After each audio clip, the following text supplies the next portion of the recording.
नमस्कार बच्चों, math concept गुरु channel में आप सभी का स्वागत है। बच्चों, इससे पहले वाले एपिसोड में हम लोग क्वेश्चन नंबर 5 तक देख चुके हैं। अब हम लोग अगला क्वेश्चन देखते हैं। ट्रू फॉल्स का क्वेश्चन मेरा चल रहा है, ट्रू फॉल्स वाला क्वेश्चंस। तो इससे बच्चों हम लोग बहुत सारा कॉन्सेप्ट भी ले रहे हैं। जो चैप्टर में पढ़ना रहता है उससे हम कॉन्सेप्ट भी लेते हुए चल रहे हैं।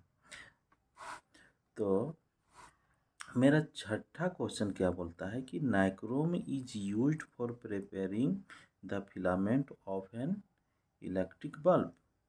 मतलब कि नाइक्रोम जो है बच्चों, अभी हम लोग देखे थे एलॉय में। नाइक्रोम क्या है? एक एलॉय है, एलॉय का नाम है, जिसमें क्या है कि निकेल, आयरन, क्रोमियम और मैग्नीज से मिलाने से वो बनता है वो एलॉय। और एलॉय क्या होता है कि दो या दो से ज़्यादा मेटल को मिला के जो बनता है वो मेरा एलॉय कहलाता है। तो इतना हम देख रहे हैं, कॉन्सेप्ट भी ले रहे हैं। तो बच्चों, ये जो नाइक्रोम है ये एक प्रकार का हीटिंग एलिमेंट होता है। नाइक्रोम हीटिंग एलिमेंट रहता है। जैसे हीटर वगैरह में जो यूज करते हैं, हीटर में याद रखिएगा, हीटर में यूज करते हैं इसको, हीटिंग एलिमेंट है। तो ये तो केवल लाल होता है और हीट देता है। तो इसमें पूछ रहा है कि nichrome is used for preparing the filament of electric bulb. जो इलेक्ट्रिक बल्ब आता है, जैसे पीला वाला बल्ब, वो क्या, जो फिलामेंट रहता है वो नाइक्रोम का उपयोग किया जाता है बनाने के लिए। ये क्वेश्चन पूछ रहा है मेरा। तो जो मेरा इलेक्ट्रिक बल्ब है इस तरह का रहता है फिलामेंट, और इसमें कांच से इस तरह का पैक किया हुआ रहता है।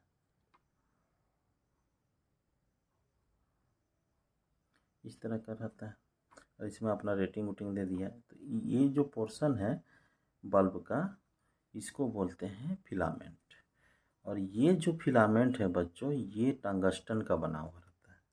किससे बना हुआ रहता है? याद रखिएगा, टंगस्टन से बना हुआ रहता है। टंगस्टन से बना हुआ रहता है। टंगस्टन से क्यों बना हुआ रहता है उसका रीजन भी थोड़ा सा देख लेते हैं।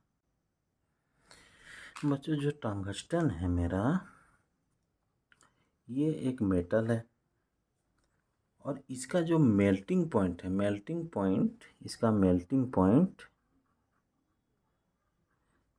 पॉइंट लगभग 3500 डिग्री सेंटीग्रेड के करीब रहता है। मतलब 3380 डिग्री सेंटीग्रेड या 3500 डिग्री सेंटीग्रेड रहता है।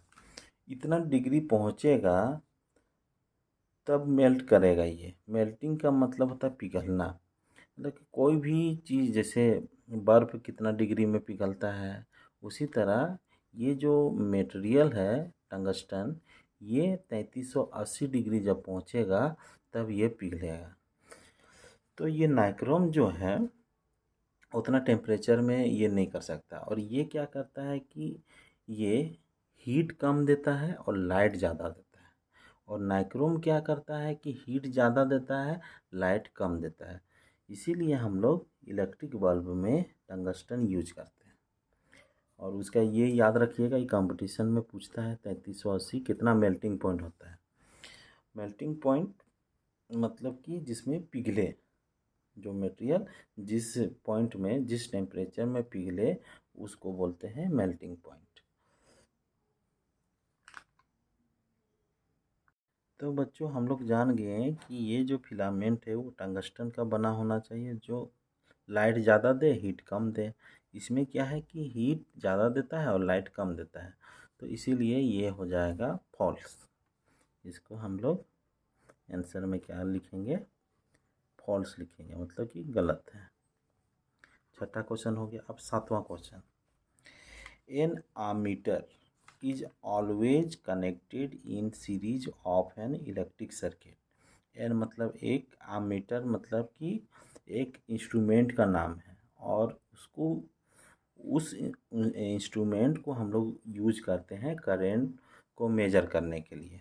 कोई भी इलेक्ट्रिक सर्किट में करंट को मेजर करने के लिए एक इंस्ट्रूमेंट है, जिसको आमीटर बोलते हैं, वो करंट को मेजर करता है। इतना समझिए, आमीटर क्या है कि करंट को मेजर करने वाला। अगर क्वेश्चन में पूछ दे व्हाट इज आमीटर या डिफरेंस बिटवीन आमीटर और दूसरा इंस्ट्रूमेंट होता है एक तो वोल्ट मीटर, तो जनरली क्वेश्चन जो है ये डिफ्रेंशिएट करने बोलता है, दोनों में डिफरेंस लिखने बोलता है, आमीटर और वोल्ट मीटर।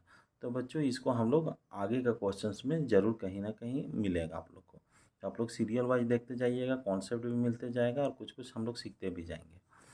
तो इसमें बोल रहा है कि एन आमीटर इज मतलब है ऑलवेज, मतलब हमेशा, कनेक्टेड इन मतलब कनेक्टेड मतलब जुड़ा हुआ, इन मतलब में, सीरीज मतलब कि सीरीज का मतलब ये वर्ड समझने वाला है, सीरीज किसको बोलते हैं।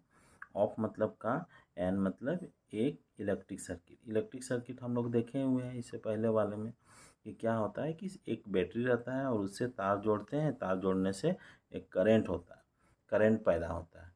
उस करंट का उपयोग हम लोग बल्ब जलाने के लिए करते हैं और उसमें स्विच कनेक्टेड कर देते हैं, तो वो मेरा एक इलेक्ट्रिक सर्किट कहलाता है। तो बच्चों हम लोग थोड़ा एमीटर को देखते हैं और सीरीज का कॉन्सेप्ट लेते हैं क्या होता है मेरा। तो बच्चों एमीटर क्या होता है उसको हम लोग देखते हैं पहले। एमीटर, एमीटर या आमीटर। आमीटर क्या है, ये करंट मेजरिंग इंस्ट्रूमेंट है।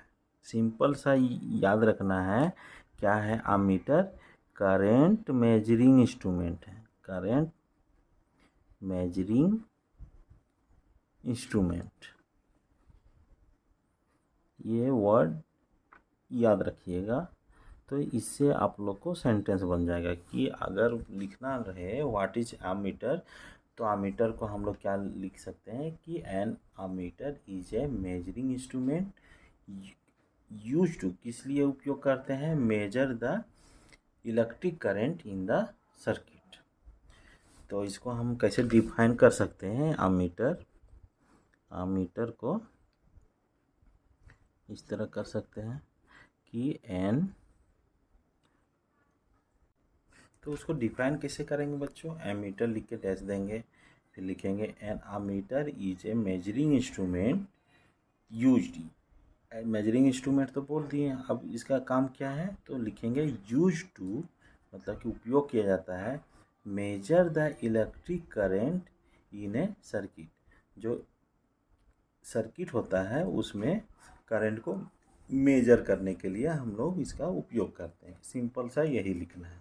तो इलेक्ट्रिक करंट जो मेजर किया जाता है वो आप लोग देखे भी होंगे कहीं कहीं, जैसे समरसेबल वगैरह मशीन में जो मोटर रहता है इस तरह का आप लोग को रहेगा, यहाँ पे डायल रहेगा, इसको बोलते हैं डायल। इसमें पे 1 एम्पी, 1 2 3 4 5 इस तरह लिखा रहेगा और पॉइंटर रहेगा और यहाँ से कनेक्टेड रहता है अपना। तो इस तरह से मेरा एमीटर रहता है। तो अभी सीखेंगे, अभी केवल क्वेश्चंस को हमको सॉल्व करना है, उससे थोड़ा सा कॉन्सेप्ट लेके हमको सॉल्व करना है, इसीलिए हम लोग थोड़ा थोड़ा सीख रहे हैं। और एमीटर जो मेजर करता है करंट को वो एम्पियर में मेजर करता है, याद रखिएगा, एम्पियर में मेजर करता है। एमीटर समझ गए। अब एक वर्ड आया सीरीज, सीरीज,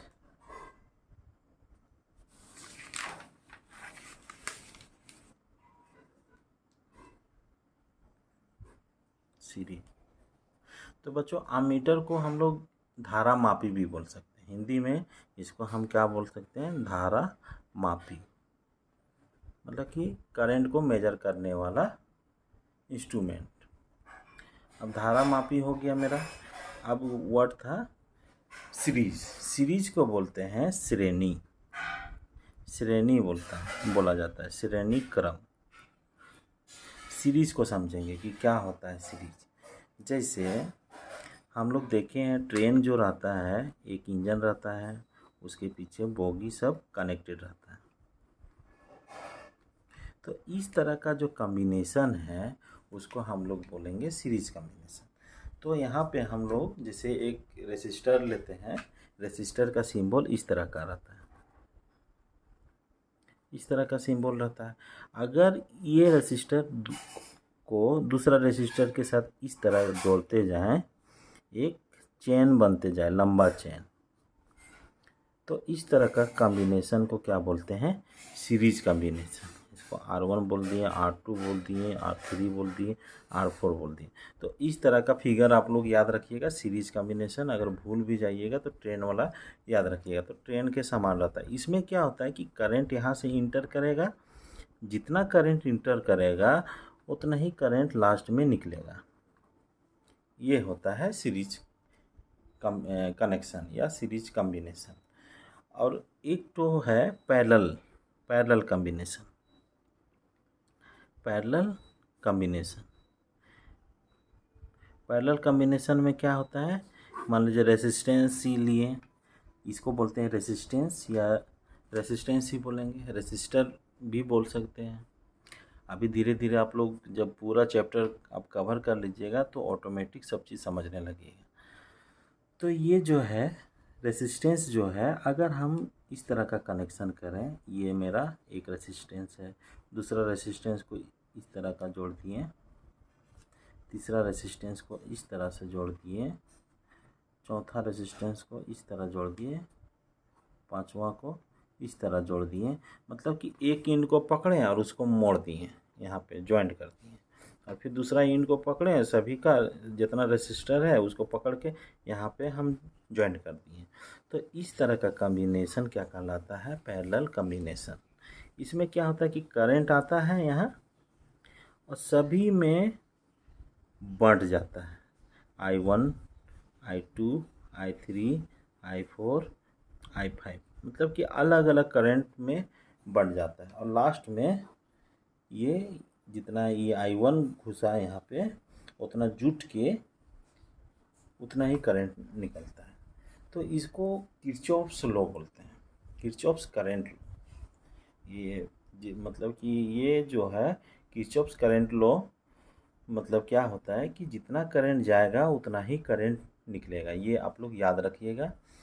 इसमें भी जितना करंट जाएगा उतना ही करंट निकलेगा। कोई भी इलेक्ट्रिकल सर्किट में जितना करंट जाता है उतना ही करंट मेरा बाहर आता है।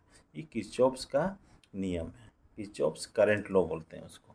ये याद रखते जाइएगा किरचॉफ्स। ये बाद में काम देगा, जब बड़ा क्लास में आप लोग जाइएगा तो किरचॉफ्स करंट लॉ बोलते हैं इसको, करंट लॉ। तो बच्चों हम लोग सीरीज कॉम्बिनेशन देख रहे थे कि सीरीज कॉम्बिनेशन एक के बाद एक इस तरह का जुटेगा तो सीरीज कॉम्बिनेशन कहलाएगा, और अगर इस तरह का कनेक्शन जुटेगा तो पैरेलल कनेक्शन कहलाएगा। तो इतना याद हो गया।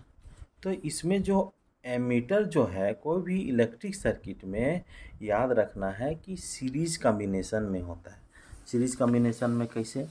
एक मान लीजिए सर्किट बना रहे हैं, ये बल्ब रहा, अब इस बल्ब में एक हम स्विच लगा दिए। स्विच लगाने के बाद एक हम बैटरी लगा दिए। बैटरी का सिंबल इस तरह का होता है।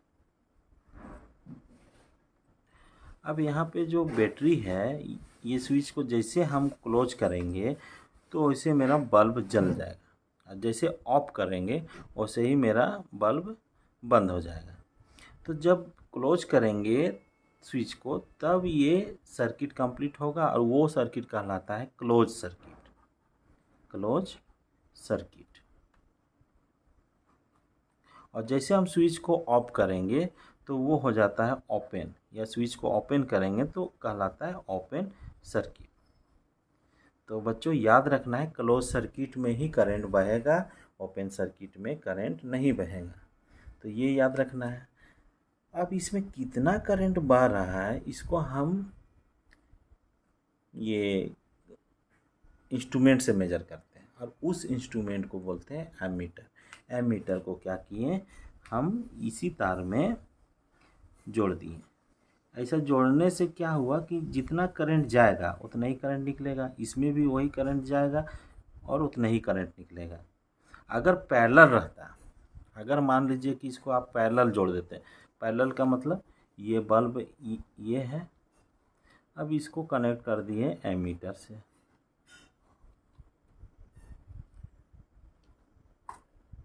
तो इसमें क्या होता है जो करंट आता है वो बढ़ जाता है, अलग अलग हो जाता है। अलग अलग हो जाता तो सही रीडिंग नहीं देता। तो इसी कारण से जो है एमीटर को हम लोग सीरीज कॉम्बिनेशन में रखते हैं। ये छोटा सा कॉन्सेप्ट है बच्चों, इसका एडवांस कॉन्सेप्ट थोड़ा देर में हम लोग सीखते जाएंगे, थोड़ा थोड़ा हम लोग केवल सीख रहे हैं अभी। तो ये मेरा हो गया, करंट गया यहाँ पे, जितना करंट गया ये माप लिया, उतना ही करंट बाहर निकला, बल्ब में चला गया, मतलब कि सर्किट में मेरा करंट पता चल गया। तो मेरा कैसा कनेक्शन रहेगा, क्वेश्चंस में बोल रहा है an ammeter is always connected in series of the electric circuit, मतलब कि सही है। तो इसका आंसर हो जाएगा ट्रू। अब बच्चों, अब नेक्स्ट वीडियो लंबा हो जा रहा है, अब इसको सीरीज बाय सीरीज हम लोग एपिसोड के रूप में देख रहे हैं। अब इसको नेक्स्ट एपिसोड में देखेंगे, अगला क्वेश्चन 8वां नंबर का। तो बच्चों, वीडियो को देखने के लिए आप सभी का धन्यवाद। मिलते हैं नेक्स्ट एपिसोड में।